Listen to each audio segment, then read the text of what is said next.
Are clicking onto this episode and deciding whether they want to stay around or not. Do you want to give them a brief 30-second overlay of you and who you are? Yeah, for sure. So I'm the founder of the Shaka Project, which is a suicide prevention charity based out of Victoria.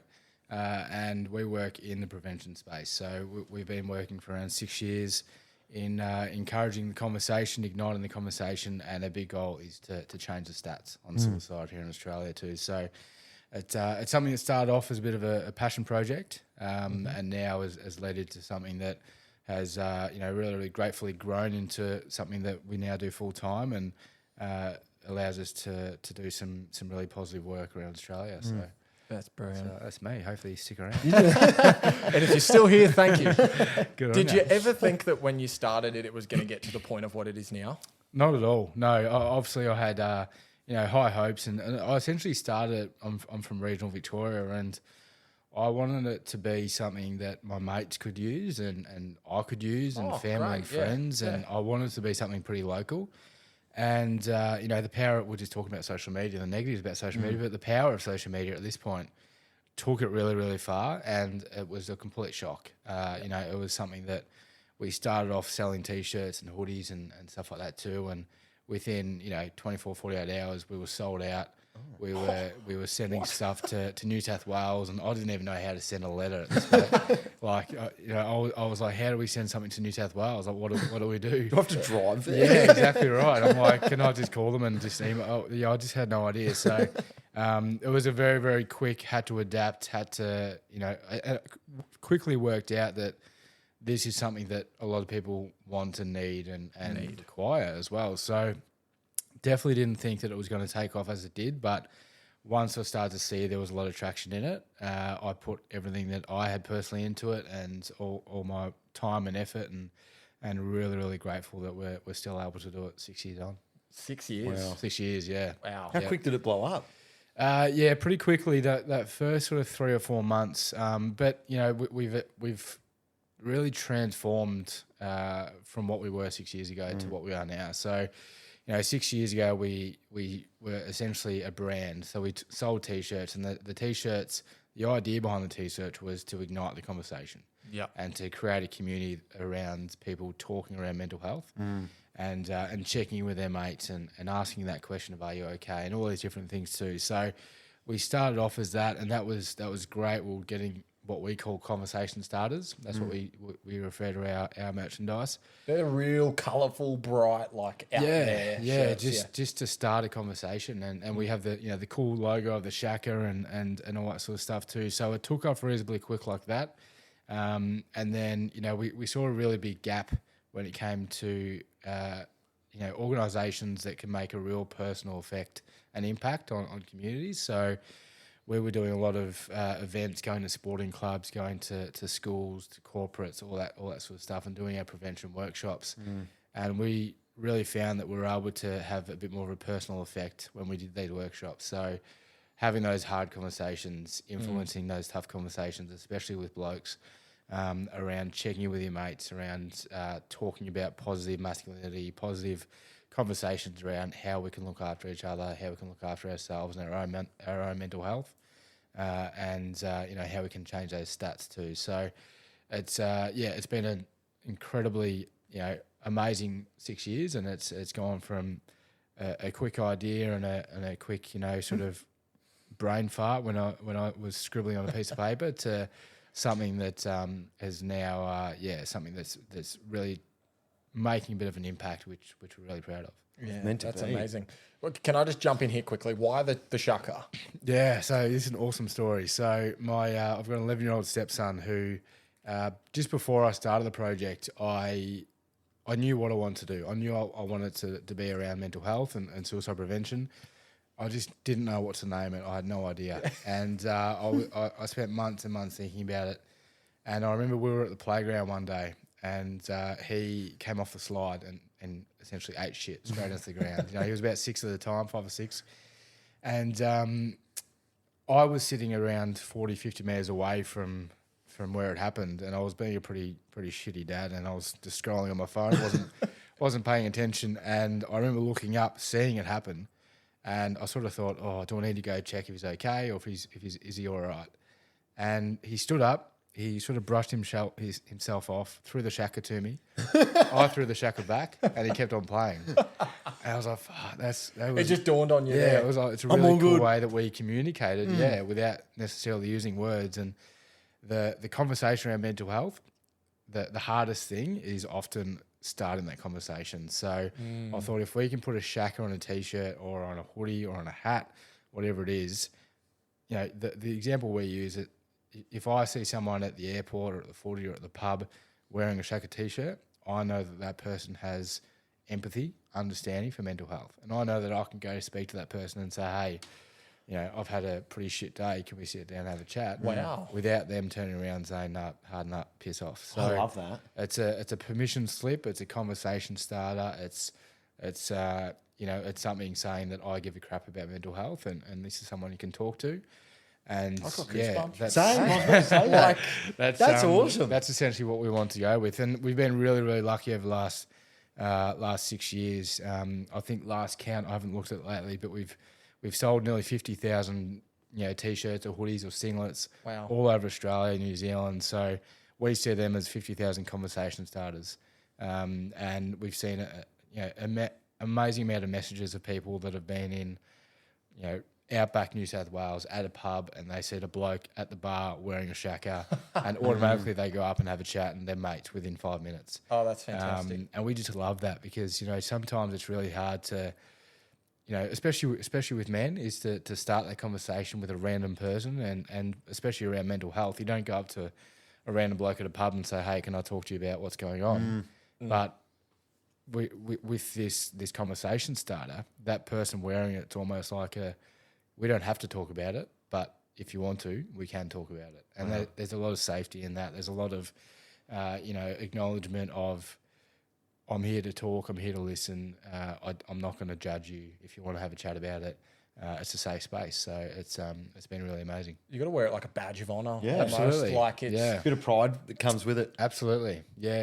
And I often say, you know, people that wear this out in public, and I've been lucky enough to run into people in the public wearing it, and obviously it's cool because it's like, that's my brand. It's but you, it's your baby. Also, yeah. the first thing I say to them is thank you for wearing it because it's super brave.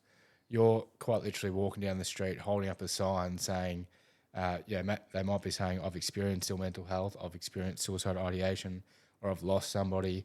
And that's really, really hard to do. So the first thing I do is I thank him for wearing it. Thank you for being brave. Thank you for being someone that I automatically know I feel completely safe with. So it's Excellent. Yeah, it's pretty amazing. Just how the symbol has become like just so much more than just a symbol. Yeah. It's like that's brilliant. I love it. Yeah, I love it. I think So what was the initial catalyst that caused you to start the Shaka Project? Yeah, so before I did this, I was a personal trainer and a gym owner down in Victoria. So that was my main career for about 15 years. I was running gyms and personal training, and I always had, through my own lived experience of mental health, always very passionate about talking about mental health and you know, getting a positive conversation around mental health, especially men's mental health.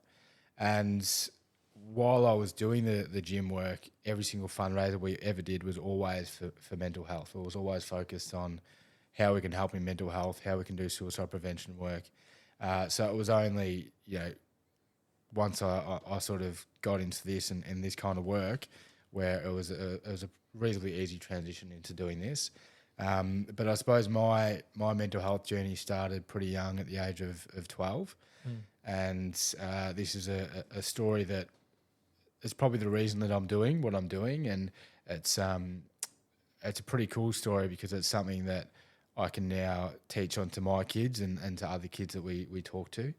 And it goes back to, as I said, when I was 12 and my dad sat my brother and I down and he said, boys, come in, I've got to talk to you. And I thought I was in trouble because I was a pretty shitty kid. And he sat us both down and he said to us, Dad's sick. And, you know, I was 12 years old. I knew about cancer. I knew about stroke. They took my grandparents. And I sat there, and a 12-year-old, and his dad just said that he's sick, and I just went straight to, I'm going to lose my dad. And he went on to tell me that he's got this thing, it's called depression. And it's something that I'm dealing with, something that I'm speaking to a doctor about, I'm on medication for. He said it just means that sometimes I'm going to be a really good dad, sometimes I may not be a good dad, but it's not going to take me. And once again, 12-year-old, didn't know what this depression thing was. As soon as he said it's not going to take me, my brain just said, all right, switch off. Get on with life. Yeah. You know, you're a 12-year-old. And then over the years, I saw what this depression thing was doing. I saw it destroy my parents' marriage. I saw it destroy my relationship with my father. I started to really grow a hatred towards him because he was never there. He was never at home. He would never come and kick the footy with me. He would never come and watch me play footy. All these different things, and it always come back to this depression thing. Mum would always say, "Oh, this depression, and so would Dad." And I started to hate this thing. I was like, "Fuck this depression! Like, what the fuck is this thing?" And this is it's taking my dad away from me. It's making me, really grow a true hatred towards my father and our relationship and all these different things. And when I got to the age of 15, I started to experience my own mental health. And this really amazing thing happened. I was able to identify it really quick because my dad's been through it. You watched it, yeah. I've seen it. I knew what this thing was. So that's the first amazing thing. The second amazing thing that happened is that once I realised what it was, once I realised that, hey, this is what Dad's got, I was also able to recognise that, hey, if my dad can go seek support, which I knew he was, then there's no reason I can't. And that's really amazing. I talk about that when I do my prevention workshops because that was, 18 years ago. And the conversation around mental health 18 years ago, non-existent. Absolutely non-existent. And the idea that, as a father, he was able to sit his boys down and be completely open and vulnerable around his mental health is massive. It's massive now. Huge. 17 years ago, it was huge. So I consider myself one of the lucky ones because I, from a very, very young age, was taught that it is completely okay as a young boy or a young man or as a man to talk about your feelings, to talk about what's going on. I was taught that I can go seek support. And when I started to experience those emotions and feelings at a very young age, there was no stigma for me. Although there was a stigma around, my mates and essentially everywhere else, I was brought up with the idea that it doesn't matter if you're a male or female. If you need to seek support, you can seek support. So that was the start of my journey. And that's something that's been a really, powerful message for me and a message that I've then been able to really continue on and deliver to other people. And, when I'm in a room full of dads and mums and I talk about that story, the first thing they think of is that, fuck, I've got to talk to my kids. You just see like a change in their face, yeah, right? 100%. Yeah. And I'm a father now as well. And it's not an easy conversation to have with your kids, but it's so important. And, I'm living proof. I'm not too sure if I would have made it, to where I am, or even alive at this point, if it wasn't that conversation I had with my father too. So that was a constant state of strength that he gave me and still gives me today. And my dad is still with us today, which I'm very grateful for. He's gone through his own mental health journey for a lot of years, and he's been an absolute pillar of strength through this entire thing. So that was the start. But anyone that's gone through any sort of mental health knows that it's not as easy as seeing a doctor and getting onto some medication and seeking support, and that's it. Doesn't have an end date. It doesn't have an end date. So I'm 31 now, almost 32, and my mental health journey's been every day. Some days really good, some days really shit, some days absolutely awful. So, and that's just what we've been able to, what I've been able to sort of use for this charity and for the work that we do is use my own journey and use all the ups and all the downs and my techniques and personal stories and lived experience to be able to deliver the programs that we do deliver. And we're doing this every single day. Yeah. And talking about it, how do you look after your own mental health? It's probably the most frequent question I get asked. Oh, really? I've got a really set routine, but when I say that, it's taken me 6 years to make that routine as well. You know, the first year it was okay. The second year, when I started to get a lot busier with these events, I had no routine and it was really tough. And then, you know, probably year 3 and 4, it was trying to figure out things and try things and things that didn't work and all that sort of stuff too. And I can probably say, you know, 6 years on now, I'm 90% there. I've still got a lot to figure out. And, you know, that's part of the mental health journey. I'm never going to figure it out completely. Nobody is, unfortunately. We wish we could, but, you know, my routines are, you know, fitness is big to me. I love going for a run or going to the gym. If I'm doing that every single day, that's a plus to my day. And just taking some time away. You know, there's some conversations that we have that are really, really tough, and we talk a lot about putting yourself first and putting your own mental health first. And if I didn't practice that myself, I would be, you know, a bit of a liar. So I have to take some time away, and, you know, whether that's putting the phone down or, you know, closing the laptop and you know, going for a walk or going for a run or spending time with family and friends and stuff like that too. But it's a constant figuring it out. I think that's the biggest thing around mental health, is working out what works for you, because it's not going to be the same for everyone, and it's not going to be 100%. But fitness is my big one. My kids are my, you know, they're everything. If I can just get a phone call from them every now and then, or when I'm home, I see them as much as I possibly can too. So that's something that's super important to me, for sure. Because I imagine at the start, when you first started this project, and because you get a lot of people reach out to you, right? Like, how would you have juggled that at the start, knowing that I can't just kind of walk away and leave this because there's people here that need help? Especially when it's just a passion project at the start. And then you can't really walk away because then you're thinking about the people that are here waiting for you. Like, how did you navigate that? Yeah, it was really tough. And what makes it tougher is I'm a very empathetic person. I'm a massive empath. I don't think you would be if you were doing this, right? Yeah. So it's, but I think, like, definitely at the start, it was a bit of a struggle. But now, you know, 6 years on, I've been able to almost formulate a bit of a how I can respond to certain messages and situations, and to people that are reaching out. And I think the best thing that I've been able to do over this last 6 years is just be a person first, and a mental health advocate, or whatever you want to sort of call it, second. And I think being a person is having that humanity factor when it comes to this sort of thing is so much better and so much more important.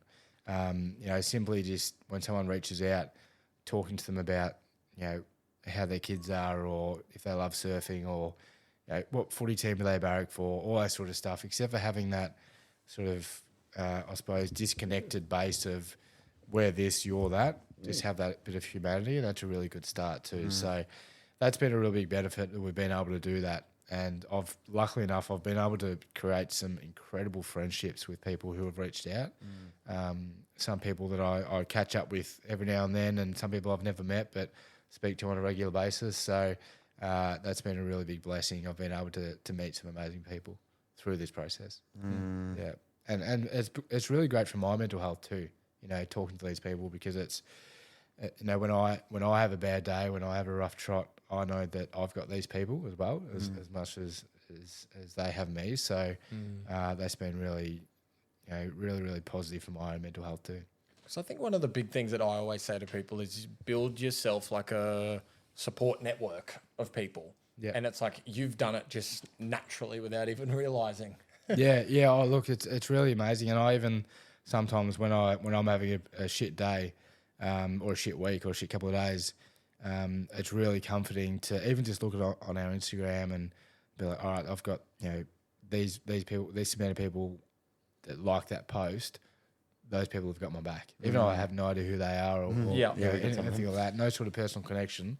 It's really nice to see, oh, these people have my back. These people have some empathy and understanding about what I might be experiencing and going through too. So it's it's been really amazing for my own mental health to be able to do this and build a community. I think that's the biggest thing around mental health, is we've been able to build a a pretty amazing community. We've got around 2,000 ambassadors around the country, and again, some that I've become really, really close mates with, some that I consider my best mates.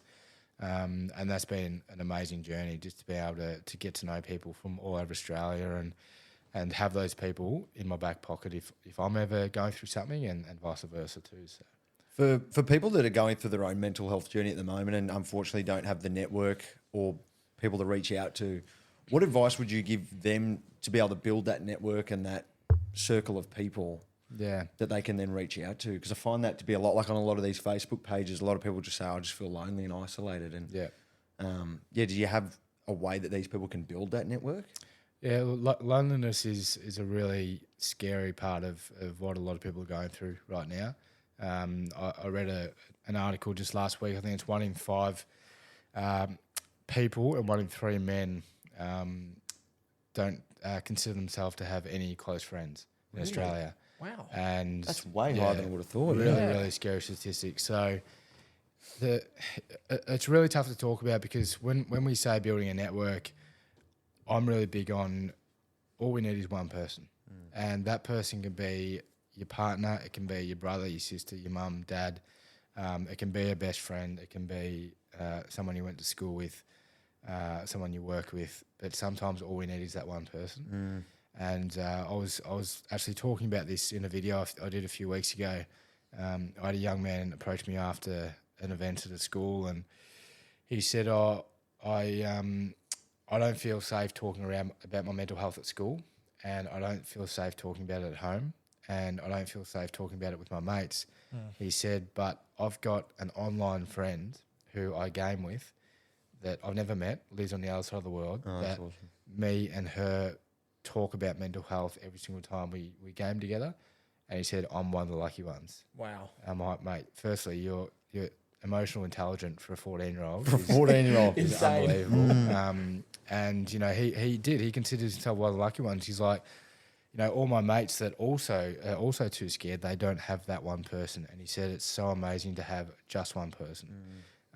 So we always encourage, people to check in and look after their mates and encourage this conversation, ignite this conversation. But we don't encourage people to go and save the world. We don't encourage people to go and get 15, 20, 30, 40 people and check in with all them. Just check in with one.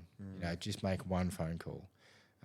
If we can just have that one person in our life, or if we can be that one person for somebody else. So if we do know someone that we think, I don't think that person has that one person, if we have the capacity, be that one person.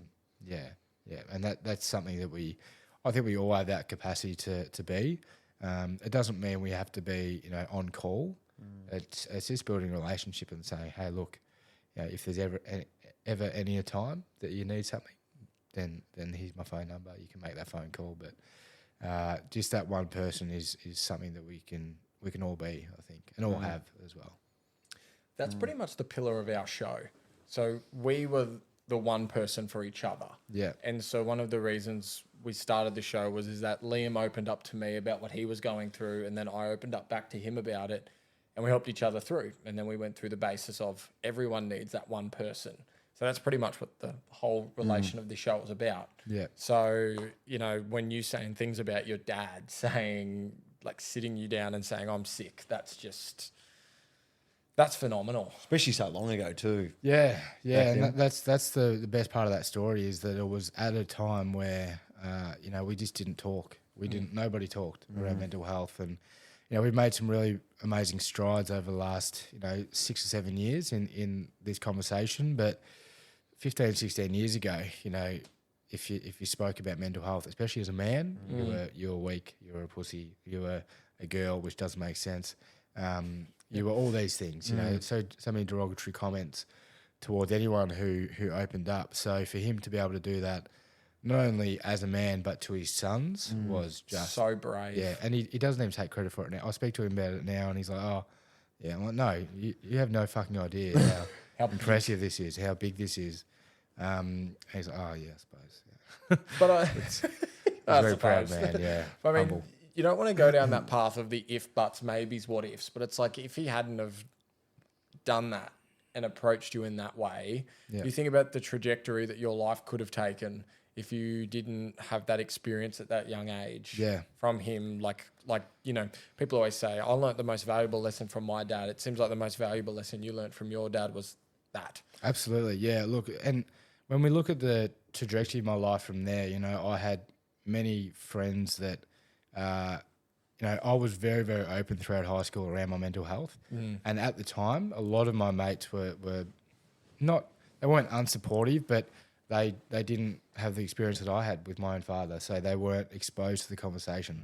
So back then, I probably would have thought, you've been unsupportive, you pricks, all that sort of stuff.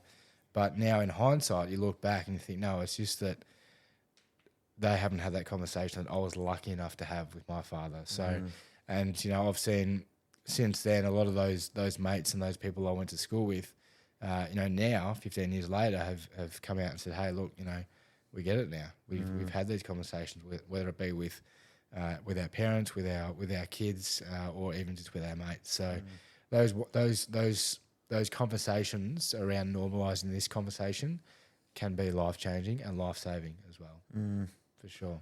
Yeah, it reminds me. I always hate remembering this, but it sort of gives the idea of the stigma. I think I was about 17. So it was almost 10 years ago. And I remember one of the boys in our group said he had depression, and we laughed and we went, we'll just be happy. Yeah. And that was sort of the stigma around it. It was like a footy team and this and that. And I always think maybe that was my karma for saying that at that time. But yeah, you're right. It's like back then it was, you know, it was just a bit of a stigma. Like it wasn't a thing. Like I remember thinking, just be happy. Like, what are you talking about? Yeah. A couple of years later, it hit me over the head and then I had to deal with it. But it hit you hard. You fell out of the tree and hit every branch on the way down. Oh yeah. Yeah. Do you think that these people that that don't think that they have anyone to speak to, they might just not feel comfortable with the people around them? Like, do you think if 100%. They were to start that conversation, they might actually find that they have quite a lot of people around them to talk to? Go look for a Shaka shirt if you are. Find a Shaka. Look, one of the hardest things around this conversation is a lot of us, when we're experiencing ill mental health, we think that we are fucking crazy. Like You know, we think that we're the only one, not in a way that in a selfish way or a self-absorbed way that we're the only one going through it, but we think that everyone else in the world is fine and what's going on in my head is just crazy. It's whack. So the first step and something that we talk about a lot is when we bring awareness to mental health, when we bring awareness to suicide prevention, is we validate what people are experiencing. So, you know, for example, Liam, if you came to me and said, you know, I'm really struggling and I'm going through something and, you know, I'm going through a really bad relationship breakdown and, you know, work really sucks. And this is like the conversation you just said. If I turn around and said, mate, plenty more fish in the sea, you'd be right, jump on Bumble, and you're making more than me, or what do you complain about? Like my mate doesn't even have a job. What I'm doing there is I'm completely devalidating your mental 100%. health. I'm telling you, I said, hey, mate, your shit doesn't matter. What you're experiencing doesn't matter. What you're going through doesn't matter. And I'm pretty much telling you what you're thinking, because you're in your head, you're thinking, none of this shit's important enough. And I'm pretty much saying, you're right, none of it's important enough. Wow. But if we turn that around and say, hey, look, relationships, they're hard. Breakups, they suck. You know, everyone's been through them. They're awful. Let's talk about it. And, you know, the same thing about work. And validating somebody's mental health is so important because I'm giving you permission to keep talking. Another thing around devalidating, around what I did before, is obviously I'm devalidating what you're experiencing, but I'm also telling you that, hey, if you are ever in a moment where you don't want to be here anymore, I'm not your guy. Yeah, don't call me. Yeah. Don't call me, because I've just proven to you that's not important enough, whatever you go through. And that's really dangerous, really dangerous. So I never even thought about that. Yeah, a lot of our conversations, a lot of our presentations around prevention is the importance of validation. And we may not understand it. You know, I might have the most amazing relationship with my partner and the best job in the world. That doesn't mean that what you're going through doesn't mean shit. You know, I don't understand that your relationship's struggling. I don't understand that you're struggling with work. And that's fine. That's okay. But if we can be there and we can just be an ear and just validate and say, hey, that sounds really shit. That would be hard. And that gives us permission. The person talking is like, okay, this is real. You know, this is something that is actually real. And when something's real, we can talk about it more. It's actionable. We can take action on it. I use this anecdote from my personal life a lot when I do presentation to a podcast, and it was a couple of years ago. I was going through probably just a rough couple of weeks, and I remember texting my mum and my dad a big list of what I was going through. I was like, this and that, and while I was writing it, my internal self was going, "You are fucking loopy. Like, what are you talking? Like, this is nothing. This is like so many people have it worse." And I sent them this really, really long message, and my mum replied back with essentially a list of things to do. You know, mums are fixers. Yeah. And she's like, "Get back to the gym, focus on this, focus on that, don't worry about that." And it stressed me out, like really stressed me out. Overwhelmed you, yeah. Overwhelmed me. And my dad replied, like dads do 3 hours later. And he replied with almost 3 words he replied with. I sent him about 200 words. He sent me 3 words. But the reply back was, "I get it." That's all he said, was "I get it." And I can tell you that those 3 words took the entire weight of the world off my shoulders. And once he said that "I get it," everything that I was going through, I told you before, when I was writing this message, "You're fucking crazy. What are you doing? This is nothing, not important." And then when he said, "Nah, that's real. I get it. I understand those feelings," everything came real. Everything became actionable. And then I was able to go to my mum's message and go, "Right, Now what let's am I get to doing? work. Yeah, let's get to work on this." So Nice power couple there, eh? yeah, they're great. Yeah. So that's the importance of validation. And again, we don't have to understand what somebody's experiencing, but if we can validate it and say, "Hey, that sucks," what you're experiencing with your partner, or what you're experiencing with work, or you said before when your mate said you got depression and you say get happy, just be happy. That's just a complete devalidation of their mental health. I think about that frequently. Yeah. Oh, look, and it's no one's perfect. We've all said comments, whether it be recently or the last 10 years, where we look back and think probably shouldn't have said that, or probably could have approached that better, or whatever it might be. And that's what it's all about, is just educating ourselves on what we can do better and what we can change. And even around this conversation, people that work in an office, you walk in, you see someone, "Oh, how's your weekend?" Pretty shitty, but that's all right. And often we say, "Oh, yeah, okay," and we keep walking. And again, there's no check-in, there's no validating, there's no, "Oh, why was it shitty?" And that's often, something that we just sort of skip past. And that's just, that's a normal behaviour. But if we can start to educate ourselves on, all right, how can I make this conversation work in their favour and maybe help them and be someone for them, that's something we can all do. So it's just something we continue to learn and teach. So from such a, do you have a point here or a question here or no? No, it just reminded me when I was at Woolies the other day. She goes, "How are you today, Sean?" He goes, "Well, if I told you, you wouldn't care anyway." And she goes, "Yeah." And I was like, that's actually in a nutshell when you said it. Like, I laughed because I think he was just trying to be funny, but I was like, that's pretty much the society. Like, if I told you, you wouldn't care anyway. Yeah. So he just goes, "Yeah." I was just thought about that. It made me like chuckle a little bit. So did you always know that you were going to end up doing something like this? Look, I always wanted to do something where I could make an impact and help people and help myself as well. When I say help myself, I mean do something that I love to do, and I'm passionate about. I worked at KFC when I was 15, and that was the only boss I ever had. And nothing against bosses, but I've always wanted to do something that I could use my own passions and own lived experience to do. Yeah. So that's always been a drive for me. But yeah, it's mental health is something that, as I obviously mentioned, it's been with me since I was the age of 12. Yep. So it's always been something that I've thought about. Suicide has always been something that's been in my life.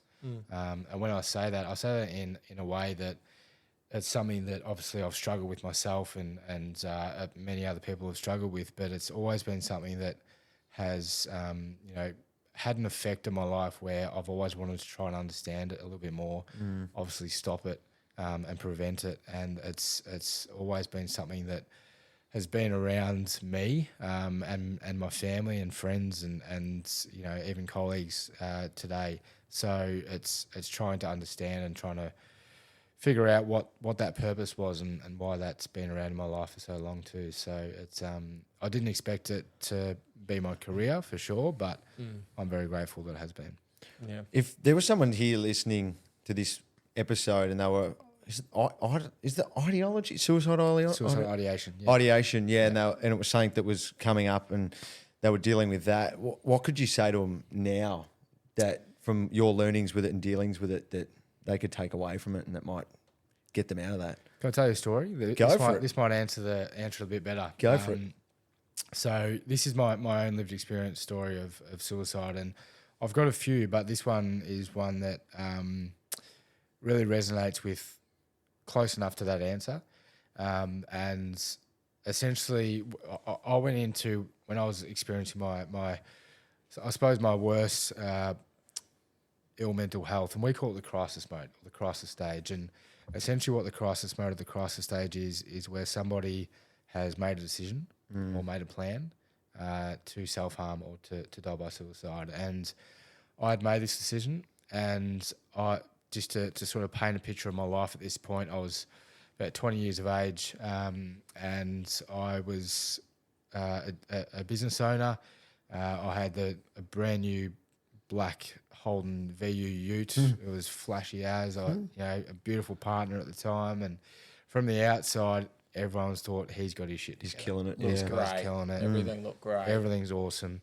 At the age of 19, I had a pretty successful business, so everything from the outside was amazing. But I was so fucking sad. I was just, I was just done. And I went through so much of my mental health journey, and although I was able to speak about it and seek support, I just couldn't do it. I just really, really struggled throughout these times. And this crisis mode and this crisis stage of my own, obviously went for quite a period of time. But it was this one Sunday afternoon where I was on the side of the road, and I was in a sort of a foresty area down in regional Victoria, sitting on the side of the road, just bawling my eyes out. Just so sad, hated my life, hated myself. I couldn't understand why, people loved me or cared for me, or why I had a partner or any of those things. I was just so mad at myself. Deep thought. And I made a decision. So I sat there on the side of the road, and I looked up, and about 40 or 50 metres in front of me was a massive tree on the side of the road. And without any sort of hesitation, no fear, I made the decision that that's exactly what I wanted to do. I wanted to go out that way, and I put the foot to the metal, and what felt like 5 minutes only took about 5-6 seconds, and a few crashes, a lot of loud noises. My eyes were closed, and all of a sudden I opened my eyes. There was branches and trees and shrubbery and shit everywhere, and first thing I realised was that I was still alive. I missed the tree. What was that first thought? The first thing I screamed to myself was, "You fucking idiot!" And it wasn't for doing what you just did, but it was because you couldn't even get this right. I was just so fucking mad at myself. I was like, you had one job to do. It was so easy, go straight, and then all this pain is done. And I was so mad at myself. I was so confused as to why this hadn't happened. It was straight. It was straight at the tree, and that would have been it. And I sat there for about 10 minutes, just screaming at myself and hating myself. And I got out of the car, and I realised that about 5-10 metres in front of this tree was remnants of like an oil ditch. So there'd been a forward drive there maybe a day before, maybe a week before, maybe an hour before. And it created this oil ditch that I pretty quickly surmised that my left tyre would have hit this ditch and just knocked me way out of the tree. So I still scraped the tree, but I didn't hit it head on. And then I was angry at the fucking ditch. I was furious. I was like, what? This is just bullshit. I was so confident this is the decision I wanted to make, and I sat there for a few hours just screaming and so mad and so petrified and so scared. And was there anybody around? Nobody around. No, it was just a desert, not desert road, a country road. It was in the state forest, so right. It was a pretty sort of quiet area. Yeah. It was a Sunday afternoon. I remember it vividly. I was sitting there on the side of the road. The footy was on the radio. I think it was Richmond versus Essendon, and I wasn't really paying attention because I was just sort of zoning out. So it was a pretty sort of quiet area, and I remember I finally got up the courage to go home, and I was able to sort of seek some support after that. And fast forward a couple of years, I always asked myself, why did I miss that tree? You know, why am I still here? There has to be a reason. And I always questioned, you know, I'm not an overly religious man, but, you know, I knew there had to be a reason for me missing the tree. And a couple of years later, my daughter was born. And every single time, my daughter's got this great ability is that she always wants other people to be laughing and smiling. And, you know, she very inappropriate in the way that she makes other people laugh, but you know, she'll just fart in front of you or just be inappropriate for a little shit. But it works. But it works. It yeah. works. And every single time I see her make other people happy or other people smile, I think that's why I missed a tree. You know, I didn't miss a tree so I could start the charity, or so that I could travel, or so that I could do this or do that. It's nothing's compared to seeing your daughter bring me happiness, but also bring happiness to other people. And you know, it's a really amazing thing to see as a father, your kids grow up. And the short answer to, or the long answer to a very short question is, I've got four words that I constantly say to myself and I constantly promote. And these are 4 words that I really wish I would have said to myself in the car that day. And that is, your future needs you. And, you know, when I was sitting in the car that day, I didn't see her face. You know, she obviously wasn't born yet. I didn't see the happiness that she would bring. I didn't see the happiness that she would bring to not only me, but to other people. And all, you know, my life's great. I've got a great job. I've got a great, you know, support network, all that sort of stuff. I do amazing things, but she's everything. She's life. So that's my reminder every single time I see her, every single time I speak to her, every single time I present. I feel like I'm presenting for her, because I want her world to be a better world where we can talk about this sort of stuff. And, you know, those 4 words, your future needs you, is something that I wish that I said to myself more often. And it's something that I encourage anyone that if you're ever experiencing ideation, you know, that your future needs you, something needs you in your future, whether it be a kid, whether it be a career, whether it be a holiday, whatever it is. You know, there's something in your future that's waiting for you, and it might take a bit to get there, and it's going to fucking hurt, and it's going to be really hard to get there, but there's something there, and I think that's really important to remind people about. Absolutely. Wow. That's deep, hey. I just, like, me and Liam are always the kind of ones that are like, everything happens for a reason, and this and this. I just think about that guy driving down the middle of a country road, middle of nowhere, and He's crashed. and his truck just breaks down. He goes, why me? Why me? Why'd my truck? Oh, now I'm leaking oil. What the Yeah. fuck? And like, he would have just, he never Little knew does he know. Yeah, exactly right. the Look, impact he's just had. Butterfly effect. Yeah. exactly right. Yeah, no, look, I'm a big believer in that too. Everything does happen for a reason, and you know, unfortunately, some things that happen are really fucking painful, and you know, put whether it be yourself or others through pain. But it's that story and many others are one that really sort of solidified the message that we try and get across to, that, you know, there's people in that crisis mode as we speak. You know, us 3 sitting here right now, we've had a pretty good day, pretty good afternoon, beautiful weather outside, cyclone coming, but For now, yeah. And, you know, something crazy that I often think about is that we're sitting here, we're okay, but right now there's thousands of people around Australia that are sitting there going, I'm done. And that fucking breaks my heart. That genuinely breaks my heart. It's just like, you know, I think back to that moment when I was in the car and thinking just how scared I was, and thinking nobody gives a shit about me and nobody cares if I wasn't here. And right now there's people experiencing that right now, and that, it just shatters me. Yeah. All I want to do is just try and reach out and say, no, we Just want to call them, eh? Yeah. And it's just, it's that's the hardest thing about this work, and you know, I obviously suicide can really affect, it affects on average around 130 people per suicide. And 130 per. yeah, Is it 8 a day? Suicide. It's 9 a day in Australia. 9 a day. Statistics 9 a are day. Just Yep.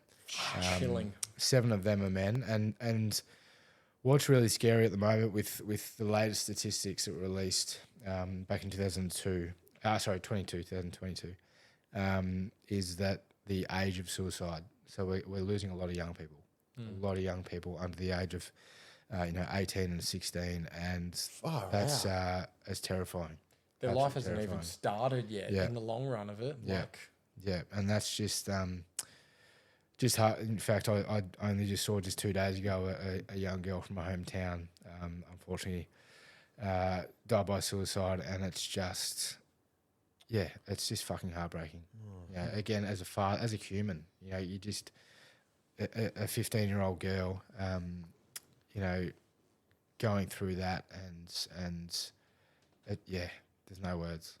It's just fucking heartbreaking. Oh, I feel you. I've been in deep and thinking there's no way out, but I still haven't I haven't even really had those thoughts. Like I had OCD thoughts that would tell me to, but it wasn't really like what you were talking about. But I always think of those people that do try, or they do go through with it, and I just think, how bad did they feel? Yeah. Because I was so bad, I'd call you crying, and I still wasn't even close to that. And I just 1 think, a.m. in the morning.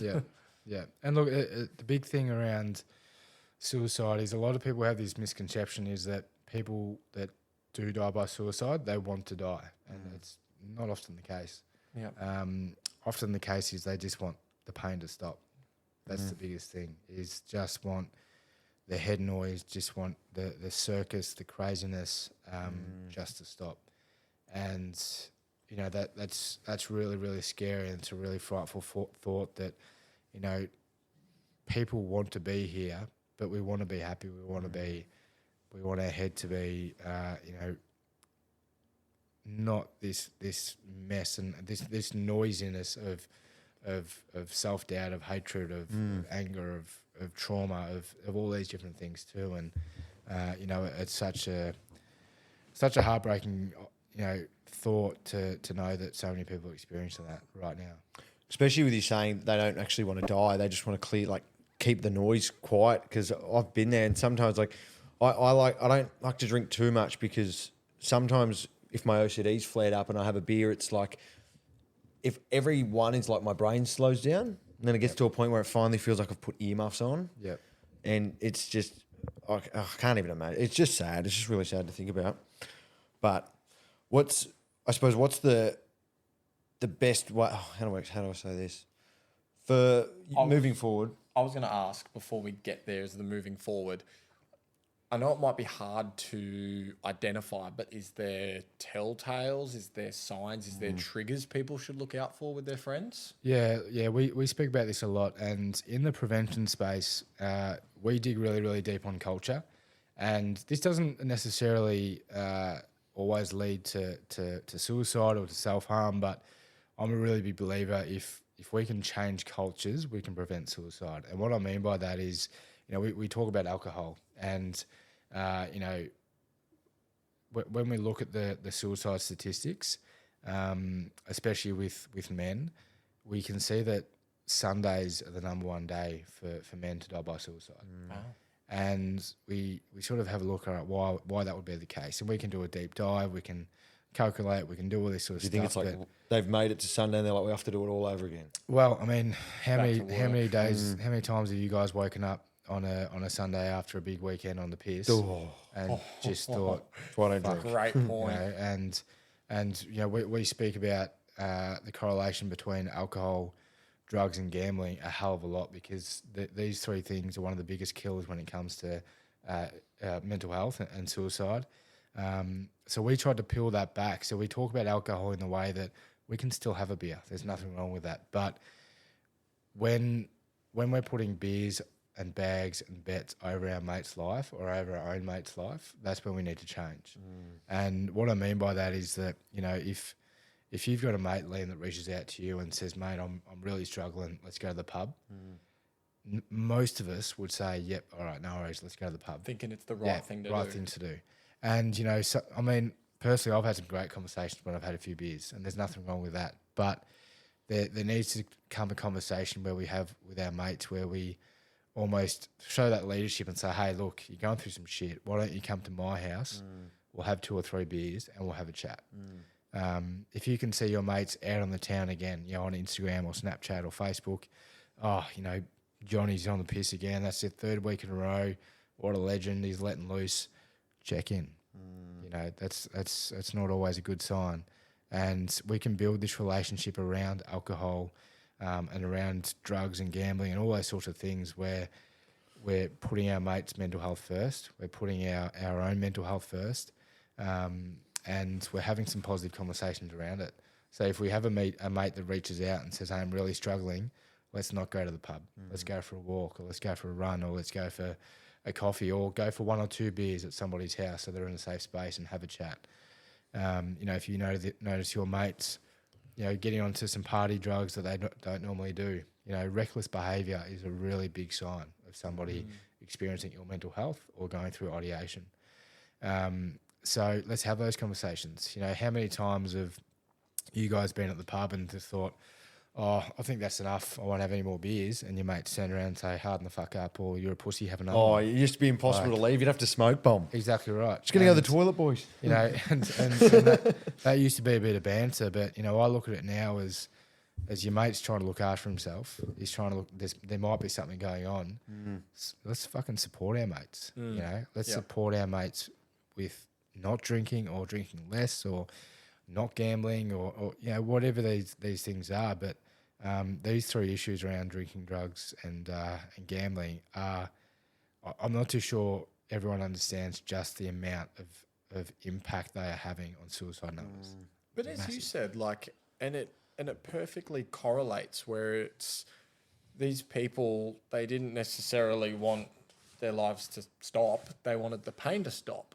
And it's how often are you having a bad moment and you go have a couple beers and you go, and it wipes your memory temporarily. Yeah. So it just shows how that cycle can begin. And then, as you said, waking up on Sunday and just going, hungover. Yeah. And look, it is a cycle. And I do want to point out that, you know, those Sundays, you know, that's not saying that we're suicidal on those days. But, you know, when we are experiencing either diagnosed or undiagnosed mental health, and then Friday you get on the beers, you have a big night, Saturday you might get on a bag, you know, piss all your money up against the wall on the punt, and then Sunday you've got that undiagnosed or diagnosed mental health, you're coming down, you've got no money in the bank, you know, that could be the start of something really, really tragic. It could be the start of your mental health journey, or it could be something else.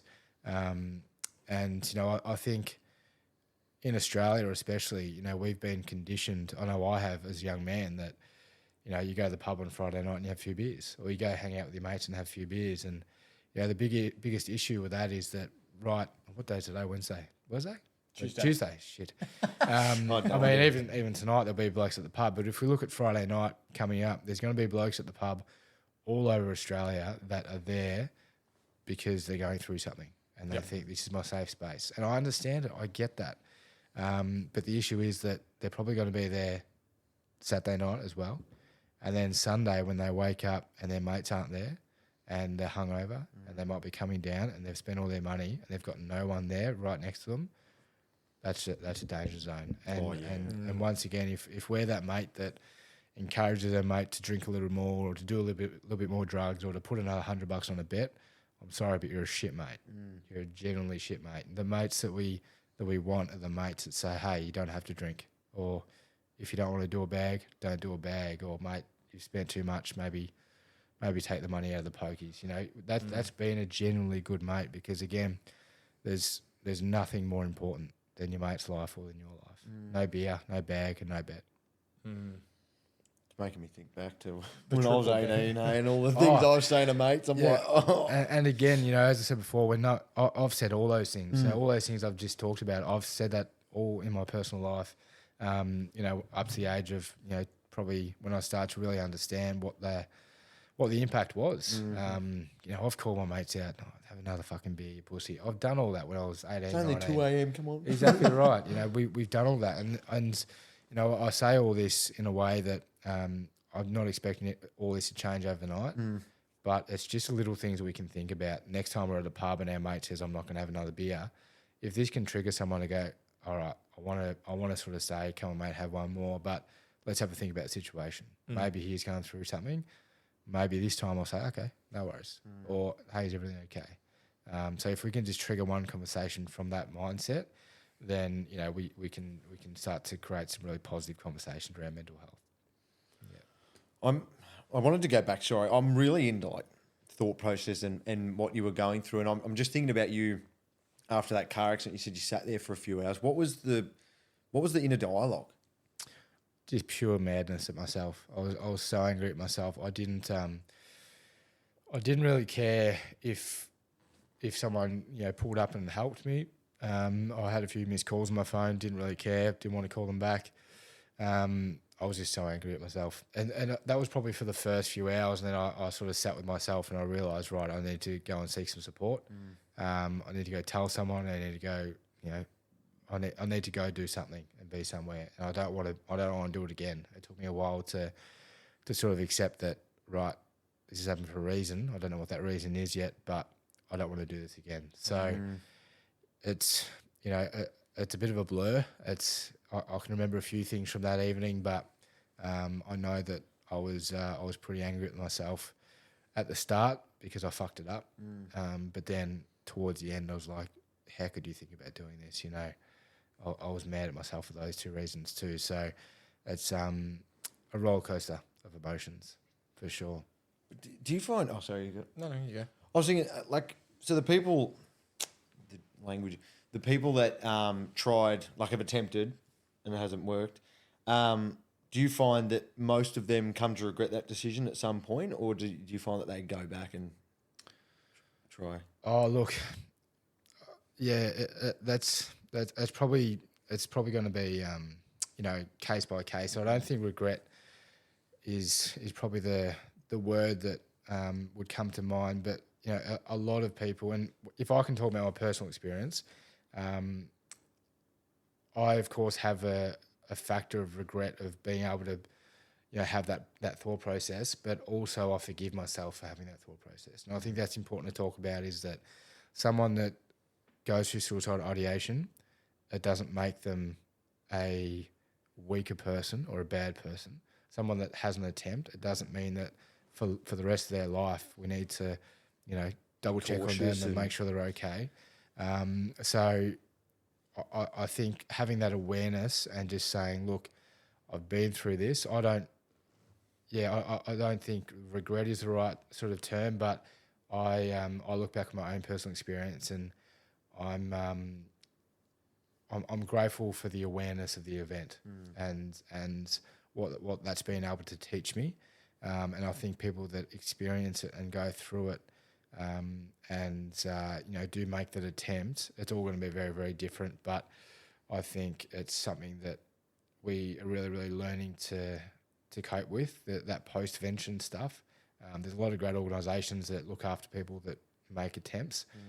Again, non-existent 10 years ago, but now they are, which is amazing. But yeah, that thought process is going to be case by case for sure. Yeah. So someone listening to this show wants to get behind Shaka Project. What kind of initiatives are you putting in place because you briefly mentioned at the start, schools, footy clubs, all that kind of stuff. What kind of work are you guys doing day in, day out? Yeah, we do a pretty big scope of stuff, but our main work is in prevention workshops. So we go in and do lived experience workshops at schools, at work sites, mine sites, sporting clubs. We did a retirement village last year, which was just the other end of the scale, which was an amazing experience. Is that the first time you've ever gone in there to do that? Yeah, that was the first one. Were you a bit like, this is weird, or? It was a unique experience, but it was possibly one of the best events we've ever done, because I went in there sort of with the thought, these are older guys, they're probably in that older mindset of Yeah. you know, that Real stigma old and, school. and get over it. But they were the complete opposite. Yeah. Complete opposite. They were amazing. Bit old, a bit wiser. So much wiser. And what was really amazing about this event is that the manager, the guy who organised it with, his name's Dave, really nice guy, and he came to us afterwards and he said, "Oh, we've been trying to do this for a really long period of time with other organisations, and everyone said no." Right. Wow. And you know, that was a really big compliment for us and for the team, because it's like, you know, mental health does not discriminate. Doesn't matter how old you are. And actually, when we look at the statistics in suicide, the highest rate of suicide in men in Australia is men over 60. Wow. And you know, we're losing more men over 60 than any other you know, age or gender as well. So it was a no-brainer for us to do it. Yeah. It was definitely something that was very unique to us. But it was, so wise, and we had some amazing conversations there, for sure. But look, we've done the ADF before, so I've been lucky enough to speak to the Defence Force. That one would be heavy. That was pretty incredible. Yeah. We've spoken to many schools. We've spoken to a lot of trade sites and tradies and mine sites and stuff like that too. So it's been a really amazing experience because of the difference in people that we've spoken to. So we've spoken to from 7-year-olds at primary school to 95-year-olds at a retirement village, miners, footy players, serving Defence Force, veterans, police officers, fireys. So it's been pretty amazing to be able to get to as many people as we possibly can, because this conversation, mental health is every day, mental health is everyone. So it doesn't just take a break and go, oh, it's Monday, I'll come back on Thursday. Yeah, and it doesn't matter. We look at the industries that we're in. We're in obviously Defence Force. We've done some stuff with them. We've done some stuff with like high corporate companies. Yeah. So companies that probably no one's ever heard of before, but they're doing a lot of corporate stuff. And then we're in with sporty footy clubs that have 300 players, and it just goes to show as well that it doesn't discriminate when it comes to how much money you make, or what position you are, or where you live, or the state of life that you're in.